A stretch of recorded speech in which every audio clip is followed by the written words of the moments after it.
ശ്യാമേ, നമ്മൾ ഈ ജോയിയെ കാണാതായ ദിവസം നമ്മൾ രണ്ടും കൂടെ ജോയിയുടെ ഈ വിഷയം സംസാരിച്ചിരുന്നു. അന്ന് ശ്യാം പറഞ്ഞൊരു കാര്യമുണ്ട്. ഈ ജോയിയെ കാണാതായ ആ ഭാഗത്ത് ഭൂഗർഭ അറയിലൂടെ ഹിറ്റാച്ചി ഓടിച്ചിട്ടുണ്ട് എന്ന് പറഞ്ഞു. ഇന്ന് ഒരു ചാനലിൽ ആ പഴയ ദൃശ്യം കാണിക്കുന്നുണ്ട്. ഈ ജോയി അവിടെ വീണത് സംബന്ധിച്ച് ഞാനിന്ന് വായിച്ചത്, ജോയി ഒരു മിഠായി കടലാസ് പോലും ആ ആമയിഴഞ്ചാൻ തോട്ടിലേക്ക് ഇട്ടിട്ടില്ല. നമ്മൾ വിചാരിക്കുന്നതിനപ്പുറത്തുള്ള മാലിന്യ കൂമ്പാരമാണ് ആമയിഴഞ്ചാൻ തോട്. നമ്മളൊക്കെ ചേർന്നിട്ട് ആണ് അദ്ദേഹത്തെ ഇതിലേക്ക് തള്ളി വിട്ടത് എന്ന് ഞാൻ ഇന്ന് വായിച്ചതാണ്. അപ്പോൾ അതവിടെ നിൽക്കട്ടെ. പക്ഷേ ഈ ജോയിക്ക് മറ്റൊരു കാര്യമുള്ളത്, ജോയി വീണ സ്ഥലത്ത് നിന്ന് 1 കിലോമീറ്റർ മാറിയാണ് അദ്ദേഹത്തിൻ്റെ മൃതദേഹം ഇന്ന് കിട്ടിയിരിക്കുന്നത്. ഒട്ടേറെ സംശയങ്ങളും ചോദ്യങ്ങളും ഒക്കെ അദ്ദേഹത്തിൻ്റെ മരണവുമായിട്ട് ബന്ധപ്പെട്ട് നമുക്ക് പലരോടും ചോദിക്കാനുണ്ട്. ഞാൻ ചോദിക്കുന്നത്, ജോയിക്ക് യഥാർത്ഥത്തിൽ നീതി കിട്ടിയോ എന്നുള്ളതാണ്. ചേട്ടൻ അങ്ങനെ തോന്നുന്നുണ്ടോ നീതി കിട്ടിയെന്ന്? എനിക്ക് തോന്നുന്നില്ല. ഇവിടുത്തെ ഒരു മലയാളിക്കും തോന്നുന്നില്ല അദ്ദേഹത്തിന് നീതി കിട്ടിയെന്ന്. വല്ലാത്ത വേദനയാണ് ആ മരണം. തീർച്ചയായും ആ മനുഷ്യന്റെ വീട്ടിലേക്ക് പോകുവാൻ ഒരു വഴി പോലും ഇല്ല എന്ന് കേൾക്കുമ്പോൾ നമുക്കുണ്ടാകുന്ന വേദന, ആ മനുഷ്യന് അമ്മ മാത്രമേ ഉണ്ടായിരുന്നുള്ളൂ എന്നതും ആ അമ്മയ്ക്ക് ഇനി ആരുമില്ല എന്നും അറിയുമ്പോൾ നമുക്കുണ്ടാകുന്ന വേദന, ആ വീടിന് അടച്ചുറപ്പില്ല എന്നറിയുമ്പോൾ ഉണ്ടാകുന്ന വേദന, ഇത്തരം വേദനകളല്ലാതെ നമുക്ക് ആ മനുഷ്യന് നീതി കിട്ടിയെന്ന് തോന്നിയിട്ടുണ്ടോ? ഇല്ല, ആർക്കും തോന്നില്ല. ഇപ്പോൾ അവിടെ പോയി കണ്ണീരൊലിപ്പിക്കുന്ന കുറേ രാഷ്ട്രീയ നേതാക്കളെ പല മെയിൻ സ്ട്രീം മീഡിയകളിലും ഞാൻ കണ്ടു. ആ കണ്ണീരൊലിപ്പിക്കുന്നതിൽ എന്ത് ആത്മാർത്ഥതയുണ്ട് എന്നത് അവർ തന്നെ സ്വയം പരിശോധിക്കേണ്ട കാര്യമാണ്. അതിൽ പ്രധാനിയായി നിൽക്കുന്നത് ഇവിടുത്തെ മേയർ ആര്യ രാജേന്ദ്രനാണ്. ഒരു സ്ത്രീയുടെ കണ്ണീരിനെ നിങ്ങൾ എന്ത് വില കൽപ്പിക്കുന്നു എന്ന ചോദ്യം ഇത് കേൾക്കുന്ന ചിലർക്കെങ്കിലും തോന്നിയേക്കാം. പക്ഷേ അവർ കാട്ടിക്കൂട്ടിയ പ്രവൃത്തിയെ ഒരു കാരണവശാലും ന്യായീകരിക്കാൻ നമ്മൾ തയ്യാറല്ല. ഇത് നന്നാക്കിയേ പറ്റൂ. 2020 ഈ ആമയിഴഞ്ചാൻ തോട് അല്ല, ഞാൻ പറഞ്ഞു വന്ന കാര്യം ഇതാണ്. പറഞ്ഞു വന്ന കാര്യം, ചേട്ടൻ എന്നോട് ചോദിച്ച ഇറ്റാച്ചി ഓടിച്ചത് ചേട്ടൻ കണ്ടു, ഇപ്പൊ വിഷ്വലി കണ്ടു എന്ന് ഞാൻ പറഞ്ഞത് ശരിയാണ്. അതിന്റെ തെളിയിക്കുന്ന വിഷ്വലായിരിക്കും ചേട്ടൻ കണ്ടത്. 2015 ഇതിനടിയിലൂടെ ഇറ്റാച്ചി ഓടിച്ചിട്ടുണ്ട് ഇവർ. ഇറ്റാച്ചി ഓടിക്കാൻ സാധിക്കുമായിരുന്നു അതിനുള്ളിൽ. കാര്യം അത്രത്തോളം മാലിന്യമേ അന്നുണ്ടായിരുന്നുള്ളൂ. അത് ഓപ്പറേഷൻ അനന്ത നടന്ന സമയത്താണ് ഇറ്റാച്ചി അതിനുള്ളിൽ ഇവർ കയറ്റിയത്. അതിനുള്ളിൽ കയറ്റി അതിനുള്ളിൽ പിന്നെ മാലിന്യം വാരി മാറ്റാൻ സാധിച്ചു. ഇന്ന് പറ്റുമോ? എന്താ ഹിറ്റാച്ചി കയറ്റാൻ? നടക്കില്ല. കാര്യം അത്രത്തോളം മാലിന്യം അവിടെ വന്ന് അടിഞ്ഞു. ഇവർ പറയുന്നത് ഇപ്പോഴും ഇവർ റെയിൽവേയുടെ മുകളിലും ഇത് കെട്ടിവെക്കാനുള്ള ശ്രമം നടത്തിക്കൊണ്ടിരിക്കുകയാണ്. സമ്മതിക്കാൻ പാടില്ല. ആര്യ രാജേന്ദ്രന്റെ വാദങ്ങളെ അംഗീകരിക്കുവാൻ ഒരു കാരണവശാലും പാടില്ല. അവർ വലിയ കള്ളത്തരം പറഞ്ഞവരാണ്. ഒരു KSRTC ബസ് തടഞ്ഞിട്ട് പ്രശ്നമുണ്ടാക്കിയ സമയത്ത് അവരുടെ ആദ്യത്തെ പ്രതികരണം അവർ ബസ് തടഞ്ഞിട്ടില്ല എന്നായിരുന്നു. CCTV കള്ളം പറഞ്ഞില്ല. CCTV വളരെ കൃത്യമായി കാണിച്ചു കൊടുത്തു. ആര്യ രാജേന്ദ്രൻ ആ ബസിന്റെ മുന്നിൽ നിന്ന് നടത്തുന്ന പ്രശ്നങ്ങൾ എന്തൊക്കെയാണ്, എന്തൊക്കെ നാടകങ്ങൾ അവർ കാട്ടിക്കൂട്ടിയെന്ന്. അവർ ഇപ്പോൾ നടത്തുന്ന കണ്ണീരിനെ പോലും സംശയത്തോടു കൂടി മാത്രമേ കാണാൻ സാധിക്കുകയുള്ളൂ. അതിനി ആരോ വിമർശിക്കട്ടെ. അതിന്റെ പേരിൽ ആര് വിമർശിച്ചാലും ഒരു കുഴപ്പമില്ല, ഒരു പ്രശ്നവുമില്ല. ഇനി ചേട്ടൻ ചോദിക്കാൻ വന്ന ചോദ്യം ചോദിച്ചു.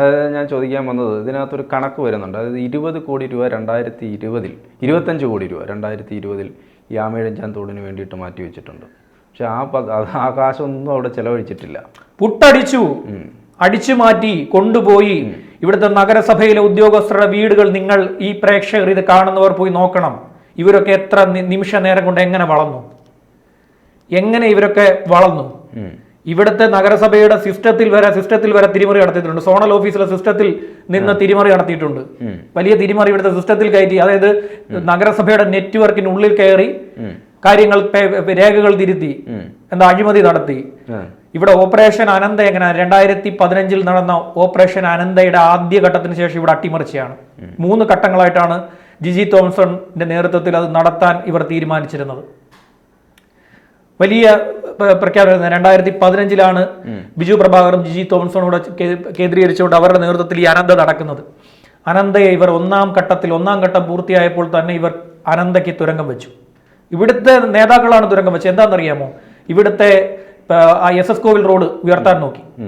SS കോവിൽ റോഡ് ഉയർത്തി കഴിഞ്ഞാൽ തമ്പാനൂരിലെ വെള്ളക്കെട്ടിന് വലിയ മാറ്റം ഉണ്ടാകും, പരിഹാരം ഉണ്ടാകും. തമ്പാനൂരിലെ വെള്ളക്കെട്ട് എവിടേക്ക് പോകും? ആമയിഴഞ്ചാൻ തോടിലേക്ക് എത്തും. ആമയിഴഞ്ചാൻ തോടിലൂടെ ഇത് എവിടെ പോകും? പിന്നെ ഒഴുകി ഇനി ആക്കുളം കായൽ വരും. പാർവതി പുത്തനാറിലെത്തി പാർവതി പുത്തനാറിൽ നിന്ന് ആക്കുളം കായൽ വരെ ഈ വെള്ളക്കെട്ട് നമുക്ക് ഒഴിവാക്കി വിടാൻ സാധിക്കും. SS കോവിൽ റോഡ് ഉയർത്തി കഴിഞ്ഞാൽ ആ ഭാഗത്തുള്ള വലിയ വൻകിട കയ്യേറ്റക്കാരുടെ ഭൂമിയിലേക്ക് വെള്ളം ഇറക്കും. ആ SS കോവിൽ റോഡിൽ ഉയർത്തി കഴിഞ്ഞാൽ അവിടെ നിന്നുള്ള വെള്ളത്തിന്റെ നീരൊഴുക്ക് ഇത്തരം കയ്യേറ്റക്കാരുടെ ഭാഗത്തേക്ക് ഇത് എത്തുമെന്ന് മനസ്സിലാക്കിയപ്പോൾ അതിന് തുരങ്കം വെച്ചു. അങ്ങനെയാണ് ആദ്യഘട്ടത്തിൽ ഈ പദ്ധതിയെ ഇവർ പൊളിച്ചു തുടങ്ങിയത്. പിന്നീട് ഈ ആമ്പഴഞ്ചാൻ തോടിന്റെ കൈവഴികളിലേക്ക് ഇതിന്റെ മേഖലകളിലേക്കൊക്കെ തന്നെ ഇവർ നിർമ്മാണം നടത്തിയിട്ടുണ്ട്.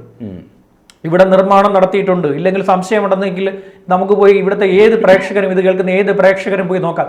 ഇവരുടെ കൺവെട്ടത്ത് മൂക്കിന് താഴെ, നഗരസഭയുടെ മൂക്കിന് താഴെ ഇവിടെ കയ്യേറ്റം നടന്നിട്ടുണ്ട്. ഇഷ്ടം പോലെ കയ്യേറ്റം. അത് കയ്യേറ്റം നടത്തിയത് ഏതെങ്കിലും ഒരു പെട്ടിക്കടക്കാരനോ നാരങ്ങ വെള്ളം വെക്കാൻ വേണ്ടി ഒരു ദിവസത്തെ പിന്നെ ഇത് കഴിയാൻ വേണ്ടിയിട്ട് ഈ പറയുന്ന ഫുട്പാത്തിന് സൈഡിൽ വന്ന്, ഈ ആമേഴഞ്ചാൻ തോടിന്റെ സൈഡിൽ വന്ന് എന്തെങ്കിലും ചെരുപ്പൂത്താനിരിക്കുന്നവരൊന്നുമല്ല. ഇവിടുത്തെ വൻകിട കയ്യേറ്റം. എന്ത് നടപടി ഇവരെ കൊണ്ട് സ്വീകരിച്ചിട്ടുണ്ട്? സ്വീകരിക്കത്തില്ല. ഇവരെവിടെയാണ് ഇവരിവിടുത്തെ അഴുക്കുചാലിന്റെ കാര്യങ്ങൾ നീക്കാനെന്ന് വേണ്ടി ഇവിടെ മീറ്റിംഗ് വിളിക്കുന്നതെന്നറിയാമോ? ഈ കയ്യേറ്റക്കാരുടെ ഹോട്ടലിൽ, സ്റ്റാർ ഹോട്ടലിൽ.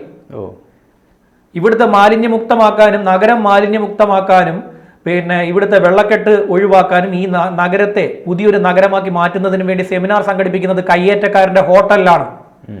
അവന്റെ ബാങ്കറ്റ് ഹാളിൽ കൊണ്ടുപോയിട്ടാണ് ഇത് നടത്തിക്കൊണ്ടിരിക്കുന്നത്. സെമിനാർ നടത്തിക്കൊണ്ടിരിക്കുന്നത് ഇവര് പിന്നെ എങ്ങനെ അവന്റെ കയ്യേറ്റം ഒഴിപ്പിക്കുന്നത്?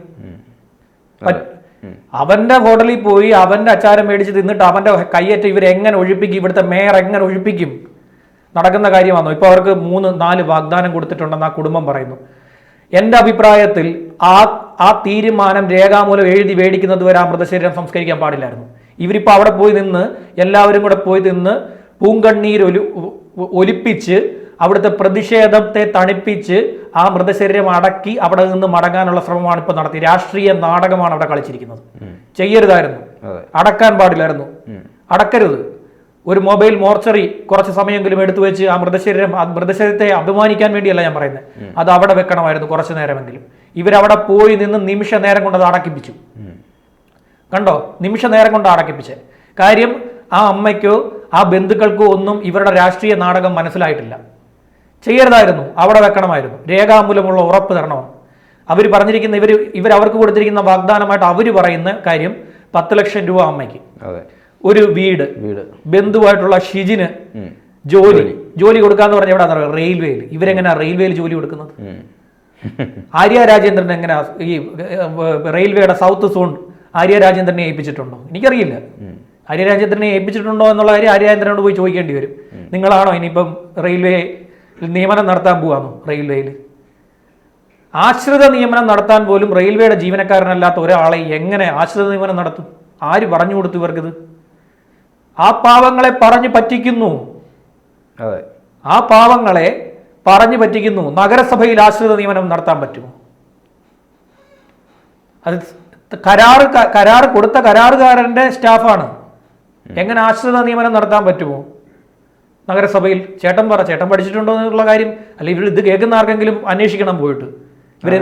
ചെയ്യാൻ പറ്റത്തില്ലല്ലോ. സർക്കാർ പ്രഖ്യാപനം ഇതുവരെ ഉത്തരവിറക്കിയോ? സർക്കാർ നിയമനം കൊടുക്കാമെന്ന് പറഞ്ഞ് ഉത്തരവിറക്കിയിട്ടുണ്ടോ? ഇല്ല. നിയമനം കൊടുക്കാമെന്ന് സർക്കാർ പറഞ്ഞിട്ടില്ല. വീട് പണിഞ്ഞു കൊടുക്കാന്ന് പറഞ്ഞ് ഉത്തരവിറക്കിയിട്ടുണ്ടോ? വാക്കാൽ ഇവർ പറഞ്ഞല്ലേ ഉള്ളൂ. ഉത്തരവുണ്ടോ? ഉത്തരവെടുത്ത് കാണിക്കാൻ പറ. ഉത്തരവില്ല. വീട് പണിയാമെന്നുള്ള ഇതാ, ഞങ്ങൾ വീട് പണിഞ്ഞു കൊടുക്കാൻ പോകുന്നു, ഇന്ന പദ്ധതി ഉൾപ്പെടുത്തി വീട് പണിഞ്ഞു കൊടുക്കാമെന്ന് പറഞ്ഞ് ഉത്തരവിറക്കിയിട്ടുണ്ടോ? അല്ലെങ്കിൽ ഏതെങ്കിലും ബന്ധപ്പെട്ട ഉത്തരവാദിത്തപ്പെട്ട ആരെങ്കിലും ഈ ആര്യ രാജേന്ദ്രനെ മാറ്റി നിർത്താം. ആര്യ രാജേന്ദ്രനെ ഒരു സൈഡിലോട്ട് നിൽക്കട്ടെ. ഇവിടുത്തെ ഏതെങ്കിലും ഉത്തരവാദിത്തപ്പെട്ട ഏതെങ്കിലും ആൾ പറഞ്ഞോ വീട് പണിയാമെന്നോ ജോലി കൊടുക്കാമെന്നോ 10 ലക്ഷം രൂപ കൊടുക്കാമെന്നോ ഉത്തരവാദിത്തം ഇറക്കട്ടെ. ഈ വാക്കാലുള്ള പറഞ്ഞെങ്കിൽ പോലും വാക്കാലല്ലേ പറയുന്നത്. ഈ വാക്കാൽ പറഞ്ഞ് എന്ത് പാലിച്ചിട്ടുണ്ട് ഇവിടെ ഒരു പോക്സോ കേസിലെ പ്രതിയെ തെളിവിന്റെ അഭാവത്തിൽ വെറുതെ വിട്ടപ്പോൾ പറഞ്ഞു കുടുംബത്തിനൊപ്പമാണ് ഞങ്ങൾ പ്രോസിക്യൂഷനെ സ്പെഷ്യൽ പ്രോസിക്യൂട്ടറെ നിയമിക്കാൻ പോകാന്ന് പറഞ്ഞു. ഇതുവരെ സ്പെഷ്യൽ പ്രോസിക്യൂട്ടർ എവിടാണെന്ന് പോലും ഇവർക്കറിയില്ല, നിയമിച്ചിട്ടുമില്ല. ആ കേസിന് അറിയില്ലേ, ഇടുക്കിയിലെ ഒരു പെൺകുട്ടി, ഒരു പെൺകുഞ്ഞ് മരിച്ചത്, കഴുത്തിൽ മുറുക്കി ആ കുഞ്ഞിനെ കൊന്നു. അതിൽ പ്രതിയെ പിടിച്ചു, അവനെ ശിക്ഷിച്ചില്ല, കോടതി വെറുതെ വിട്ട കോടതി പറഞ്ഞു വേണ്ടത്ര തെളിവില്ല, തെളിവ് ശേഖരിക്കുന്നതിൽ ഇവിടുത്തെ അന്വേഷണ സംഘം പരാജയപ്പെട്ടു എന്ന് പറഞ്ഞിട്ടുണ്ടാണ് ഒരു വനിതാ ജഡ്ജ് പ്രതിയെ വെറുതെ വിട്ടത്. വലിയ വിമർശനം ആ വനിതാ ജഡ്ജിന് എതിരെ ഉയർന്നു. ജഡ്ജിനെതിരെ അല്ല ഉയരേണ്ടത്, അന്വേഷണ ഉദ്യോഗസ്ഥനെതിരെ ഉയരണമായിരുന്നു. ഇവിടുത്തെ സർക്കാർ സംവിധാനത്തിനെതിരെയാണ് ഉയരേണ്ടത്. ജഡ്ജി പറഞ്ഞത് കാര്യമാണ്. എന്നിട്ട് പ്രോസിക്യൂഷനെ വെക്കാൻ പോവാന്ന് പറഞ്ഞു. വെച്ചോ? വെച്ചില്ല. മധുവിന് എന്ത് സംഭവിച്ചു? മധുവിന്റെ കേസിൽ എന്ത് സംഭവിച്ചു? ഇവർ കൊടുത്ത ഏത് വാഗ്ദാനമാണ് ഇവിടെ പാലിക്കപ്പെട്ടിട്ടുള്ളത്? അന്വേഷിച്ചു പോകണം. ഇത് കഴിഞ്ഞ് ഇനിയിപ്പോൾ ഒരു 6 മാസം വേണ്ട, 1 കൊല്ലം കഴിയുമ്പോൾ ഇതേ ദിവസം ജൂലൈ 13-ാം തീയതി പിന്നെ തിരുവനന്തപുരം തമ്പാനൂരിൽ അഴുക്കുചാലിൽ വീണ് തൊഴിലാളി മരിച്ചിട്ട് ഇന്ന് 1 വർഷമെന്ന് പിന്നെ ഇവിടുത്തെ മാധ്യമങ്ങൾ റിപ്പോർട്ട് ചെയ്യും. ആ മാധ്യമങ്ങൾ റിപ്പോർട്ട് ചെയ്യുമ്പോൾ ആ മാധ്യമപ്രവർത്തകൻ അത് റിപ്പോർട്ട് ചെയ്യുന്നതിന് മുമ്പ് തലേ ദിവസം പോയി അന്വേഷിക്കും ഇദ്ദേഹത്തിന് എന്തെങ്കിലും കിട്ടിയോന്ന്. അപ്പോൾ അവിടുന്ന് പറയും ഒന്നും കിട്ടിയിട്ടില്ലെന്ന്. വലിയ അനാസ്ഥ എന്ന് പറഞ്ഞിട്ട് പിറ്റേന്ന് രാവിലെ 10 മണിക്ക് ഒരു ബ്രേക്കിംഗ് പോകും. വൈകിട്ടാവുമ്പോൾ അതും അണയും, വേറെ എന്തെങ്കിലും വാർത്ത വരും. വൈകിട്ട് 6 മണിയുടെ റൗണ്ടപ്പ്, ഇവരുടെ 6 മണിയുടെ റൗണ്ടപ്പ് നോക്കുമ്പോൾ അത് ഈ വാർത്ത ഒരു ഫുട്ടേജ് മാത്രമായിരിക്കും. അതിന്റെ ദൈർഘ്യം 30 സെക്കൻഡ് മാത്രമായിരിക്കും. അന്ന് രാത്രിയിൽ അന്ത്യചർച്ച വേറെ എന്തെങ്കിലും വിഷയമായിരിക്കും. ഇതാണ് ഇവിടെ നടക്കാൻ പോകുന്നത്. ഇവിടെ വെക്കണമായിരുന്നു ബോഡി. ഇവിടെ വെച്ചിട്ട് ഇവിടെ നിന്ന് കരഞ്ഞു കാണിച്ച് നാടകം കളിച്ചവരെ മൊത്തം അവിടെ പിടിച്ച് നിർത്തിയിട്ട് ആ ബോഡി അവിടെ വെച്ചിട്ട് ഉത്തരവ് മേടിച്ചിട്ട് വേണമായിരുന്നു. അവിടെ നിർത്തി ഉത്തരവ് അവിടുത്തെ രാഷ്ട്രീയ നേതാക്കൾക്ക്, അവിടുത്തെ രാഷ്ട്രീയ നേതാക്കളിൽ നട്ടലുള്ളവരുണ്ടെങ്കിൽ ആദ്യം അവിടെ പിടിച്ചു നിർത്തണം. പിടിച്ചു നിർത്തി ഉത്തരവ് ഇറക്കാൻ പറയണം. ഉത്തരവ് ഇറക്കിയിട്ട് മാത്രം പോയാൽ മതി. അതുവരെ അവിടെ വെക്കണമായിരുന്നു. മൊബൈൽ മോർച്ചറി വെക്കണം. മൊബൈൽ മോർച്ചറി കൊണ്ടുവന്നിട്ട് ഫ്രീസർ വെച്ചാൽ മതി. ചർച്ച നമ്മൾ അവസാനിപ്പിക്കാൻ ഞാനൊരു കാര്യം കൂടെ ചോദിച്ചിട്ട്, ഈ പൂങ്കണ്ണീരിനെ കുറിച്ചാണ്. അല്ല, പൂങ്കണ്ണീര് സ്വാഭാവികമായിട്ടും പൂങ്കണ്ണീരൊക്കെ ഒഴുകുമല്ലോ. പൂങ്കണ്ണീര് ഒഴുക്കുകയാണ് അവിടെ, ധാരധാരയായി ഒഴുകിക്കൊണ്ടിരിക്കുകയാണ്. വിശ്വസിക്കാൻ പാടില്ല. അവർ വലിയൊരു തട്ടിപ്പ് സംവിധാനമാണ്. അവരുടെ കരച്ചിലൊന്നും കണ്ടിട്ട് അവരുടെ കണ്ണീരോ കരച്ചിലോ ഇവരെ വലിയ രീതിയിൽ വിമർശിച്ച് ഇവരുടെ കൈവിട്ട് പോകുന്ന രീതിയിൽ നഗരസഭയിൽ കൗൺസിൽ വിമർശിച്ചപ്പോൾ ഇവർ ഇതേ അടവിറക്കി. അവിടെ നഗരസഭയിൽ ഇവർ കരഞ്ഞു കാണിച്ചു. ഏതാ ഈ യദുവിന്റെ വിഷയം വന്നപ്പോൾ അവരെ ഒറ്റപ്പെടുത്തുന്നു എന്നൊക്കെ പറഞ്ഞിട്ട്. അവർ കാട്ടിക്കൂട്ടുന്ന ഈ പ്രവൃത്തിയെ ന്യായീകരിക്കാൻ അവരുടെ കണ്ണീരിനെ കൊണ്ട് സാധിക്കില്ല. എത്ര കണ്ണീര് കൊണ്ടും ജോയിയുടെ മരണത്തെ അവരുടെ കണ്ണീര് കൊണ്ട് കഴുകിക്കളയാൻ സാധിക്കില്ല. ആ പാപത്തെ കഴുകിക്കളയാൻ സാധിക്കില്ല. അതിന് ക്ഷമിക്കാൻ പറ്റുന്ന തെറ്റല്ല അത്. കാരണം ഇത്ര കോടി രൂപ ഇറക്കി കൊടുത്തു ഇതിനെ നവീകരിക്കുവാൻ വേണ്ടിയിട്ട്. ഈ ആമഴഞ്ചൻ തോട് നവീകരിക്കുന്നതിന് വേണ്ടിയിട്ടും അതിൽ മാലിന്യം വാരി മാറ്റുന്നതിന് വേണ്ടിയിട്ടും ഇവിടുത്തെ നഗരത്തിൽ കുന്നുകൂടുന്ന മാലിന്യം ഒഴിവാക്കുന്നതിന് വേണ്ടിയിട്ടും ആ നഗരസഭാ മേയർ എന്നുള്ള സ്ഥാനത്തിരിക്കുന്ന ആര്യ രാജേന്ദ്രനെ കൊണ്ട് സാധിക്കുന്നില്ല എന്നുണ്ടെങ്കിൽ അത് മനസ്സിലാക്കുന്ന ആ സ്ത്രീ ആ കസേര വിട്ട് മാറി നിൽക്കണം. എന്നെ കൊണ്ട് പറ്റാത്ത പണി ചെയ്യാൻ പാടില്ല. കാരണം അവർ ചെയ്യുന്ന ഒരു സാമൂഹിക അപരാധമാണ്. സാമൂഹിക അപരാധമാണ്. അവർ ആ മേയർ കസേരയിൽ ഇരിക്കുന്ന ഓരോ നിമിഷവും അവർ ചെയ്തുകൊണ്ടിരിക്കുന്നത് സാമൂഹിക അപരാധമാണ്. ആ സാമൂഹിക അപരാധം ചെയ്യുന്നു എന്ന് മനസ്സിലാക്കിക്കൊണ്ട് അവരതിൽ നിന്ന് മാറി നിൽക്കുന്നതിന് പകരം അവർ പിന്നെയും അതിൽ കടിച്ചു തൂങ്ങുകയാണ്. ഒരു ചോദ്യം കൂടെ ചോദിച്ചു. അതായത് ശനിയാഴ്ച രാവിലെയാണ് 10 മണിക്കാണ് ജോയിയെ കാണാതാവുന്നത്. അവിടെ ഇറങ്ങി മഴ വരുന്നു, കാണാതാവുന്നു. 48 മണിക്കൂറിന് ശേഷമാണ് അദ്ദേഹത്തിൻ്റെ മൃതദേഹം കിട്ടുന്നത്. അത് ഈ നമ്മുടെ തകരപ്പറമ്പ് ആ ഭാഗത്ത് നിന്നാണ്, ഉപ്പലാമ്പോട് പാലത്തിൻ്റെ അവിടെ നിന്നിട്ടാണ് ഇദ്ദേഹത്തിൻ്റെ മൃതദേഹം കിട്ടുന്നത്. അതായത് റെയിൽവേ ആ ഭാഗത്തോട്ടൊന്നും പിന്നെ ഇവർ അന്വേഷിച്ച് പോയില്ല. റെയിൽവേയുടെ ആ ഒരു ഏരിയയിൽ മാത്രം കേന്ദ്രീകരിച്ചാണ് കൂടുതൽ സമയവും ഇദ്ദേഹത്തിൻ്റെ മൃതശരീരം അല്ലെങ്കിൽ അദ്ദേഹത്തെ തിരക്കിക്കൊണ്ടിരുന്നത്. പക്ഷേ എന്തുകൊണ്ടാണ് ആ ഭാഗത്തേക്ക് പോകാതിരുന്നത്? ഇദ്ദേഹത്തിന് ഇവിടെ നിന്ന് തന്നെ കിട്ടണം എന്ന് ഒരു വാശിയുള്ളതുപോലെ റെയിൽവേയുടെ തല വെക്കാൻ പറ്റും. റെയിൽവേയുടെ തല വെക്കണമെങ്കിൽ റെയിൽവേയുടെ ഭൂമിയിൽ നിന്ന് തന്നെ കിട്ടണ്ടേ? പിന്നെ റെയിൽവേയുടെ ഭൂമിയിൽ നിന്ന് കിട്ടി ഇവരുടെ ഏരിയയിൽ നിന്ന് കിട്ടിക്കഴിഞ്ഞാൽ നഷ്ടപരിഹാരം ഇവരും കൊടുക്കേണ്ടി വരും. അത് പൂർണ്ണ ഉത്തരവാദിത്വം റെയിൽവേയുടെ തല വെക്കാനുള്ള ശ്രമമായിരുന്നു നടന്നുകൊണ്ടിരുന്നത്. റെയിൽവേയുടെ ഏരിയയിലാണ്, റെയിൽവേയുടെ വാർത്ത മുഴുവൻ അവിടെ പിടിച്ചു നിർത്താൻ. മുഴുവൻ അവിടെയാണ്. ഇതെന്താണ് 2 ദിവസത്തിൽ കൂടുതൽ ഈ വെള്ളത്തിനിടയിൽ ഈ ബോഡി കിടക്കില്ല, അത് പൊങ്ങി വരും. എന്ന് പറഞ്ഞു കഴിഞ്ഞാൽ മൃതശരീരം ഇത്രയും നേരം ഒന്നും മുങ്ങിക്കിടക്കത്തില്ല. അത് പൊങ്ങി വരും. കുറച്ച് സമയം കഴിയുമ്പോൾ അത് പൊങ്ങി വരും. അത് പൊങ്ങി വരുമെന്ന് നമ്മൾ പലപ്പോഴും കാണുന്നതല്ല. അത് പൊങ്ങി വരും. പൊങ്ങി വരുമ്പോൾ ഇതെന്തായാലും ഇവര് അതിനെ അവരെങ്ങനെയാണ് ന്യായീകരിക്കുന്നത് അറിയാമോ? സ്കൂബ ടീം അവരോട് പറഞ്ഞു അവിടെ വിട്ട് പുറത്തേക്ക് പോകാനുള്ള സാധ്യതയില്ല എന്ന് പറഞ്ഞെന്ന്. ഇതിപ്പോ മാധ്യമങ്ങളുടെ ഇത് അവർ കണ്ടുപിടിച്ചതല്ല. ഇത് പൊങ്ങിയപ്പോ അവിടെയുള്ള നാട്ടുകാർ വിളിച്ച് പറഞ്ഞതാണ്.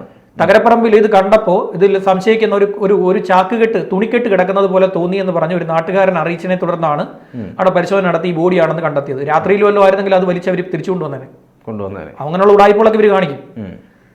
അങ്ങനെയുള്ള നമ്മൾ ഇതിനു വേണ്ടിയിട്ട് ഈ പരിശ്രമിച്ച സ്കൂബ ടീമിനെ ഫയർഫോഴ്സിന്റെ ഉദ്യോഗസ്ഥർ അവര് ഈ കാരണം ഇതിന്റെ അമീബയുടെ സാന്നിധ്യം ഇഷ്ടം പോലെ ഉണ്ടാവും. അമീബയുടെ സാന്നിധ്യം ഉണ്ടാകും. അത് ശരീരത്തിനുള്ളിലേക്ക് പോയാൽ വലിയ പ്രശ്നം ഉണ്ടാകും. മാത്രമല്ല ഈ നേത്രരോഗങ്ങൾ ഉണ്ടാകും. നേത്രരോഗങ്ങൾ നമ്മളിനി എത്രയൊക്കെ നമ്മൾ ഇത് കവർ ചെയ്തു എന്ന് പറഞ്ഞാലും കണ്ണിലേക്കും മൂക്കിലേക്കും ഒക്കെ ഈ വെള്ളം ഇറങ്ങും. അവരുടൻ തന്നെ അതിന് വേണ്ടുന്ന ട്രീറ്റ്മെന്റ് അവർക്ക് കൊടുക്കണം. അവർക്ക് അത്യാവശ്യം അടിയന്തരമായ ട്രീറ്റ്മെന്റ് കൊടുക്കണം. ഇതിന് മുൻകൈ എടുക്കേണ്ടത് ഇവിടുത്തെ നഗരസഭയാണ്. നഗരസഭയും സർക്കാരും ഇടപെട്ടുകൊണ്ട് ഇവർക്ക് ഈ ഫയർഫോഴ്സിന്റെ ഉദ്യോഗസ്ഥർക്ക് കൃത്യമായിട്ടുള്ള പ്രോപ്പർ ട്രീറ്റ്മെന്റ് കൊടുത്തില്ലെങ്കിൽ നാളെ അവരുടെ കുടുംബങ്ങളിൽ നിന്നുള്ള ഈ ദുരിതത്തിന്റെ വാർത്തകൾ നമ്മൾ കേൾക്കേണ്ടി വരും. കണ്ണിലൊക്കെ അമീബയുടെ ഈ സാന്നിധ്യം വന്ന് നേത്രരോഗങ്ങൾ വരും. അതുപോലെ തന്നെ ശരീരത്തിനുള്ളിലേക്ക് പോയി ത്വക്ക് രോഗങ്ങൾ വരും. ദേഹത്ത് ഈ പറയുന്ന ശരീരത്തിൽ രോഗങ്ങൾ വരും. അതിപ്പോ ഈ പറയുന്ന മീഡിയക്കാർ ഇവരെ മറന്നുപോകും. കാലങ്ങൾക്ക് ശേഷം ഇത് കാണും. നമ്മളിപ്പോൾ പലപ്പോഴും കേൾക്കുന്ന വാർത്തകളില്ലേ, പലപ്പോഴും നമ്മൾ കേൾക്കും ഈ പോലെ ഇന്ന പോലെ സംഭവം ഉണ്ടായി, ഒരു അപകടമുണ്ടായി, വാഹനാപകടം ഉണ്ടായി, പിന്നീട് ഇവരെ തേടി പോയിട്ടുണ്ടോ ആരെങ്കിലും? വാഹനാപകടം ഉണ്ടായി, ഇത്ര പേർക്ക് പരിക്കെന്ന് പറഞ്ഞ് നമ്മൾ 5 പേർക്ക് പരിക്ക് അല്ലെങ്കിൽ 2 പേര് മരണപ്പെട്ടു. അതൊരു വാർത്തയിൽ കഴിഞ്ഞിട്ട് ഈ 5 പരിക്കേറ്റവർക്ക് പിന്നെ എന്ത് സംഭവിച്ചെന്ന് കണ്ടിട്ടുണ്ട്. ഞാൻ ഇതിനെക്കുറിച്ച് അന്വേഷിച്ചിട്ടുണ്ട്. ഈ വാഹനാപകടത്തിൽ പരിക്കേറ്റവർക്ക് പിന്നെ എന്ത് സംഭവിച്ചു? ഈ മരിച്ചവരെക്കാൾ വലിയ ദുരന്തത്തിൽ അവരവിടെ കിടക്കുന്നത്. അതുപോലെ ഇതിന്റെ ആഫ്റ്റർ എഫക്റ്റ് ഉണ്ടാവും. അത് പ്രോപ്പർ ട്രീറ്റ്മെന്റ് ഇവർക്ക് കൊടുത്തില്ലെങ്കിൽ ഇവർ അത് അനുഭവിക്കേണ്ടി വരും. അത് അവരെ നിരുത്സാഹപ്പെടുത്താൻ വേണ്ടിയല്ല പറയുന്നത്. ഇപ്പോൾ തന്നെ അവരതിനു വേണ്ടിയുള്ള ട്രീറ്റ്മെന്റ് എടുക്കണം.